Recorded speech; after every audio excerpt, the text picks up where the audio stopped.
right. We certainly been a good open date. Good to give the staff and players a little bit of a break over the weekend with Saturday off. Able to get a little bit of prep last week, to get out in front of a very important week this week. But certainly just from mentally, I think really good for everybody. But players worked extremely hard last week. I think, you kind of at that midpoint, and I think this time of year in the second half of the year really challenges all the self-discipline of each individual, each part of the organization. And I think the key here is that we continue to stay focused on what we know winning football looks like. I think that's what the open date uncovered for us, is we understand where we're at, why we have the results that we have, and what we need to do to improve there. So, I think just an unwavering level of discipline and commitment to what we're trying to build here. And certainly starting today, we'll get a little bit ahead here. We'll actually execute a Tuesday practice today with the players, and certain level of intensity and urgency and focus is required. We've got a tremendous amount of respect for the University of Georgia and the football team that they have. Kirby's done a fantastic job going into year 7.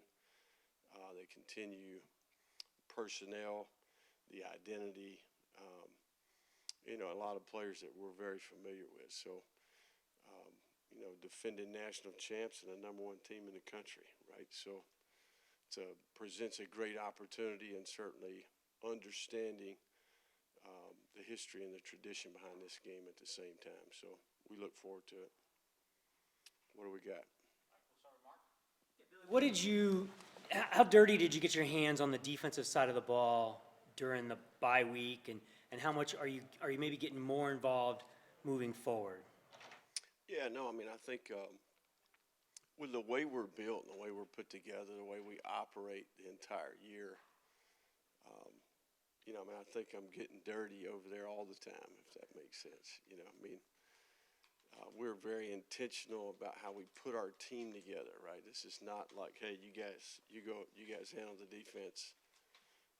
We'll handle the offense. You handle the special teams. We're very, very much a team approach relative to playing complementary winning football. So, I think we understand what the issues are, and I think throughout the year we played really good at times, and then we played very inconsistent at times. So I think the key here, what are we looking for? We're looking for all the things that we can control. We're going to continue to focus on improvement. It's I don't want to make it more complicated than it is. It's technical. And certainly, I don't think it's one specific thing. I think it's a combination of a lot of areas. And certainly, our guys are working hard. Nobody cares more than the players do, right? I know you guys got articles to write, and our fans have got things to talk about, around the house. But, there's no one that it's more important to than the people that work extremely hard and take tremendous pride in what they do. So, and that's exactly the approach that they've taken. So, we got a lot of football left here, and we're going to do our best to help the players improve and help the staff improve. Is it shocking where it's at? I know we've hammered the defense a little bit, but is it shocking where it's at? It's historically got a chance to be historically bad here, given that there seems to be some talent. It's not like this is devoid of talent. There's some NFL guys on that side of the ball. Yeah, no, I think statistically, there are a lot of areas where we need to, improve. I don't know what you want me to answer to that, but we're right in the middle of it. There's nobody that's ignoring the problem. I think we got a group of people that really care about doing their job better, and that's what they're going to try to do. It's been a season of highs and lows, obviously. Where does this game, though, as a measuring stick for kind of where you guys are at right now? I think every game that we played, to some degree, for me, I'm just speaking personally, in particular when you play other teams in our league, right? I think is a measuring stick, right? I mean, you don't, I don't completely comprehend until I'm out there on the field with them, if that makes sense, relative to where you're at and, what's going to be required personnel-wise, how you put your team together, whatever the case may be, what you need to do that game to position your team to have success. So I think each SEC game, for the most part, has been a little bit of, okay, hey, where are we at? And certainly in your division and with a team that you're going to have to play every year. So far, each one of those games, I think, has provided us a lot of good information. This one being, as you said, number one team, top ranked. I mean, this team's hauling in, 5 stars, 5, 6 a year. Right. The talent's immense. Do you kind of see the gap at that point? It's like, okay, this is where we got to get to. Yeah, I mean, I think we all understand that, right? I mean, I think there's work to be done in a lot of different areas, when you're trying to put together a football team, but personnel's part of that, right? I think we all understand the value of acquiring really good players, right? So, and then having a culture and a development plan once they do arrive, right? There's lots of things that contribute to this game. So there's no question the evaluation and the recruitment process is pretty well documented. Not only Georgia, but a lot of teams, right, have done a really good job in those areas. So, and it pays off. We all understand that. Their talent level compared to other teams you've seen? I mean, you haven't seen them yet personally, but as you said, you're pretty familiar with it. It's no question the personnel is really good. There's all the things that we're all from the same tree, right? I mean, the height, length, the verified speed, the line of scrimmage, body types, the edge players, the matchup players. There's no question that they've got really good personnel. The season, each week is like game prep. You get an off week, you have a chance to make adjustments. Did you see adjustments that you could make, and was this a successful week as far as getting adjustments made? Yeah, I don't think there's any question. If anything, it's just, you're out of the, I wouldn't say we're out of the grind, but we're not on the task at hand. There's time for quality control. We've got a pretty extensive process that we go through relative to evaluating where we're at, areas that need to get better. And then you can evaluate each game and, okay, what contributed to each game? Why'd you win the games you won? Why'd you lose the games you lost? And essentially, that's probably what gives me comfort is we know why we've lost games. I think we know what winning football looks like. And the games we lost, we didn't deserve to win. What would you say are some of those common themes maybe in the losses or even the wins that you guys were able to identify throughout the last week? I mean, it's the same things we talk about up here every week, right? I mean, I think turnover margin, explosive plays, minimizing negatives on offense, conversion downs, red zone touchdowns, covering kicks, creating game-changing plays in the return game. I mean, football's football, right? I mean, I watched a bunch of games this weekend. It's the same game, So, I mean, we know what winning football looks like, and when we've gotten beat this year, there's pretty evident. You guys write about it. You know why we got beat, so it's not complicated.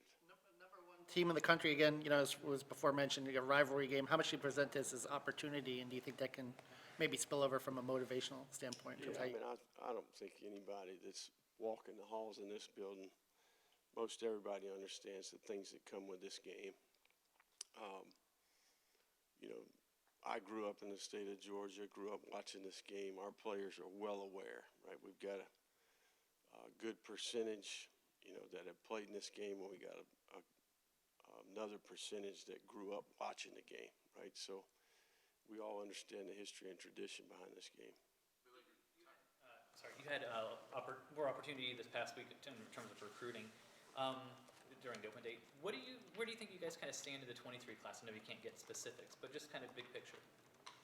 I like the group that we've got committed. We need to finish.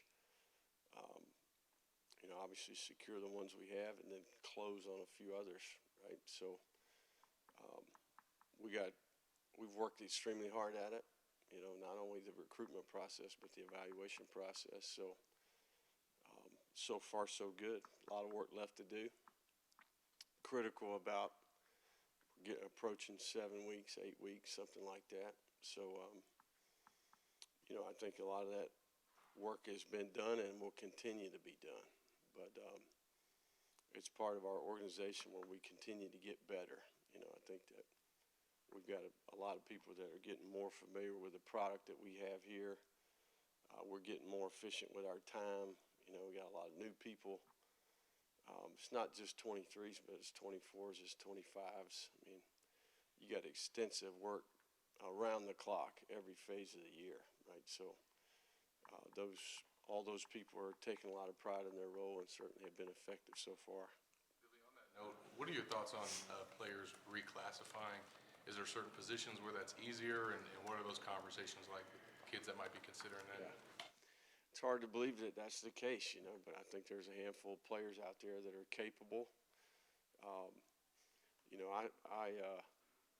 I stayed back in the 8th grade, so when I think about reclassifying, I think about reclassifying the other way, right? I weighed 92 pounds. I'm getting ready to go and be a 9th grader. My dad said, "Hey, you're gonna have to stay back, big guy." So grew 6 inches and gained 50 pounds that year, and I wouldn't have played college football if I didn't do it. So we live in a world now where they're trying to go forward. I needed to go backwards. You mentioned the game, growing up watching the game. Have you ever been to a game in Jacksonville, Florida, Georgia? No. So what are you looking forward to the most? I'm sure you've heard a lot about it, from guys on the staff and whatnot. Yeah, no, I think we'll cross that bridge when we get there, But this is why you coach college football. This is why you come to the University of Florida, to play in this league, to play in these types of games. And certainly, this game's been around for a while, right? So I think for me, the week is about, I don't know, I'm quite prepared to answer that question because I'm focused on trying to get our team ready so that we can play with confidence in the game. So, but, it's why you come here, these types of challenges. Fine folks of Chatsworth, when I spoke with them, said this is the one game of the year they're not pulling for you. Yeah. So what is that dynamic like? Are you hearing from anyone back home? Do you hear what people are saying? I know one of your brothers at least, is in town. No, I just think that's why college football is a great game, right? You got this cutthroat, and but no, I think that it's a fun game. Certainly, we got a lot of people that have passion for their teams, and we'll have our fair share in that stadium Saturday. I can promise you. Billy, you talked about how at Alabama you learned not just from Saban, but all the assistants that you work with. What was your time like with Kirby? How much did he rub off on you, being an offensive-minded coach, watching him work as a defensive coordinator, and then also how much did he rub off on you as a recruiter? No, heck, I wouldn't have been at Alabama if it weren't for Kirby. Part of our dads were high school coaches in Georgia. There was some familiarity there, and certainly his influence on that with Coach Saban. He had a lot to do with me being there. I'm always be thankful for that. But Kirby's a heck of a football coach, man. I think you think about what he's done at Georgia. I'm going back and evaluating kind of each year. Year 7, what was year 1, 2, 3, 4, 5 for him like? He's done a fantastic job. I told him that the first time I saw him at the SEC coaches meeting. It just won the national championship, and it's pretty well documented all that goes into that, right? And so he's done it. He's a competitor, and certainly a ton of respect. Consider yourself 1-0 against him with the hire of Katie? No, I think there's a lot of, heck, we're fortunate to have all the people that we have in our organization. Certainly thankful for Katie. This is kind of a full circle game for Anthony. Last year was his first career start against Georgia. How do you gauge his progress through 7 games? No, I think he continues to grow. There's no doubt the comfort level with all the things that contribute to quarterback play, not only our system, but what the other side of the ball is doing, being able to speak that language, just a ton of growth relative to where he's at and the level he's processing at. So I think he, still working hard on mastering what that process looks like Sunday to Saturday. Again, an unwavering discipline and commitment to what's required to be prepared to play and win, right? So, that's where he's at. He's 7 games in, and it continues to get better. Health standpoint, getting the week off, where are you now as far as getting your team back to full strength and getting over some of the bumps, bruises, and tiredness that comes with playing 7 straight weeks? No, I think it was good. I think we will. I'm pretty confident we'll get a handful of players back that maybe didn't participate last week. Cybo in particular is going to be able to participate in practice today. A handful of others that continue to improve. So we'll benefit from it for sure. Back to the bye week and defense a little bit. Do you have to caution yourself from wanting to try to do too much, make wholesale changes? I mean, there's only so much you can probably do with a few extra practices. Yeah, no, I think it's a little bit more of identifying the problems, right? What are the communication errors? What are the fundamental errors?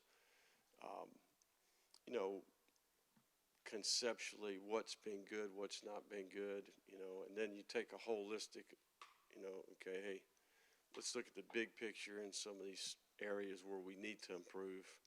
What's the scouting report? Not that we don't do that each week, but you got more time to say, okay, hey, based off of what we know, what can we change or improve? Oftentimes playing defense is not about what you're doing, it's about how you do it, and yeah. And so, again, I can't say it enough, it's not one thing. It's a number of things that contribute.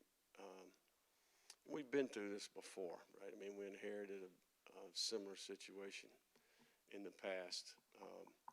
All you can do is focus on the things that contribute to playing better. That's exactly what we're going to do. Have you been a coach who's made personnel changes during a bye week and seen positive effects from that? Yeah, I think each week you're evaluating personnel based off of not only performance in the game, but also what we observe every day. I think there's more than just, that handful of plays that we see on Saturday.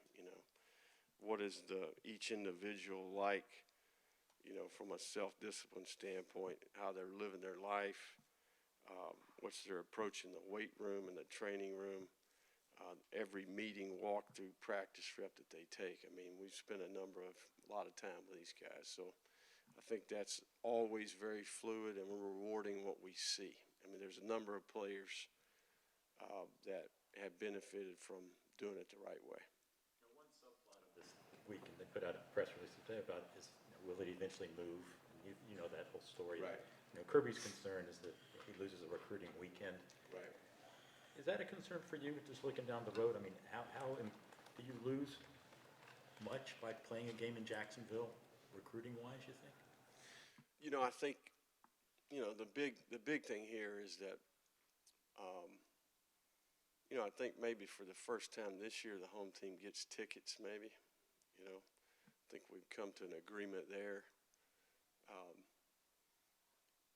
That there's precedent for that, right? Maybe this game is the one that provides precedent for neutral site, both teams to get tickets. Maybe that's the case. But there's no question that game day, and in particular these type of games, create recruiting opportunities, right? So this environment, this experience for a player can have a significant impact on a player's decision, right? So, I completely understand what Kirby's saying. Every other year he's missing out on what he knows would be a fantastic venue and game day experience, right? So, it being right down the road, it's really for both teams to some degree.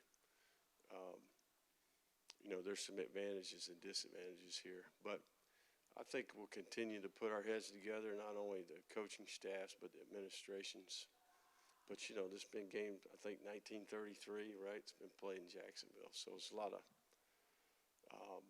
history and tradition there. Relationship with Lad McConkey? No, heck, I know his whole family, you know. You know, his family, heck, I can remember his dad playing, fantastic player. His sister grew up in my neighborhood, right? So, I mean, heck, I know him really well. This is right nearby, isn't A it? couple blocks away, yeah. Just time for a couple more, go to Matt and then Alan. You were talking about Kirby a minute ago and looking at what he's done, just 1 through 7. When you look at the big picture of his career, what jumps out to you? Oh, man, I think that there's no shortcuts, you know. I mean, I think that the same things I've said about where we're at and what we need to do. You know, I mean, it's not it's a good, gives you good perspective about what's required. You know, and it doesn't happen overnight, you know. So I think the key here is it's one day at a time. Again, I go back to what I said earlier. Don't get discouraged by continuing to make good choices and decisions and create good habits and good systems in-house. Keep going about it the right way. Make sure you're sound in what you're doing. One day at a time, one person at a time. And ultimately, that's what we're doing. Back to, I guess, 2011, can you kind of walk us through Kirby's impact, whether it was vouching for that analyst position or kind of how that went down? Yeah, no, it was, heck, wouldn't be standing here today without it. You know, I mean, I think that number of people in the building that were on that staff, you know, Burton Burns, Chris Rump, yeah, I mean, we had a lot of people in the building that I had prior relationship with. I did not have a relationship with Coach Saban. So Kirby, obviously, we didn't know each other extensively, but because of our dads being coaches, you know, seeing each other on the road, whatever the case may be. I mean, heck, I was 29 or something like that, right? So, I mean, if that had been my first job in college football, I'd have been, you know, blessed and certainly benefited from it for sure. Did your dads know each other or coach against each other? Yeah, no question. You know, different parts of this state, but I think that, you know, in that circle, you know, certainly with all the ton of connections here, right? So, I mean, too many to talk about. They didn't play against each other. Last question. No. Okay.